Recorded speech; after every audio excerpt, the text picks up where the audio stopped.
ဒီ brand ကိုစားခဲ့တဲ့အချိန်တုန်းကကျွန်တော်မှငွေလည်းမရှိဘူးရွှေလည်းမရှိဘူးအိမ်လည်းမရှိဘူးဒါပေမဲ့ passion တစ်ခုတည်းနဲ့ကျွန်တော်စားခဲ့တယ် brand story မရှိရဲ့ brand တစ်ခုကလူတစ်ယောက်ကိုနာမည်သာသိပြီးအပြင်မှာမစုံဘူးသေးတယ်လို့ပါပဲလူတွေက brand ရဲ့ purpose vision mission တွေကိုအကြောင်းပြချက်အနေနဲ့သိကျင်ကြတယ်ဒီ brand ကိုစားလုပ်တဲ့အချိန်တုန်းကငွေမရှိဘူးရွှေမရှိဘူးအိမ်မရှိဘူးဒါပေမဲ့ passion တစ်ခုတည်းနဲ့စားခဲ့တယ်ဆိုတဲ့ real story ကိုချပြလိုက်မယ်ဆိုလို့ရှိရင် audience တွေရဲ့စိတ်ဝင်စားမှုကပိုပြီးတော့တိုးတက်လာပါတယ် brand story ဆိုတာဒီ audience တွေရဲ့ယုံကြည်မှုကိုတိစောက်တဲ့နေရာမှာအရေးကြီးတဲ့အခန်းကဏ္ဍဖြစ်တယ်လို့ brand story မရှိတဲ့ brand ကလည်းစာမပါတဲ့စာအုပ်လိုပဲကျွန်တော်တို့ခန်းစားချက်တွေပျောက်ဆုံးနေတတ်ပါတယ်ဒါကြောင့်မိတ်ဆွေတို့ရဲ့လုပ်ငန်းကို brand တစ်ခုအဖြစ်အသက်သွင်းနေရဆိုလို့ရှိရင် brand story တိစောက်ဖို့အကြံပြုချင်ပါတယ်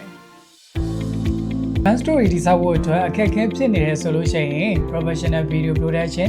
editing script တွေနဲ့ video တစ်ပုဒ်လုံးကိုတာဝန်ယူဆောင်ရွက်ပေးနေတဲ့ကျွန်တော် Next Step Marketing Agency ကိုဆက်သွယ်လိုက်ပါနော်ကျွန်တော်နာမည်ကအောင်ကိုမြတ်ပါ Next Step Marketing Agency ရဲ့ production hub ပဲဖြစ်ပါတယ်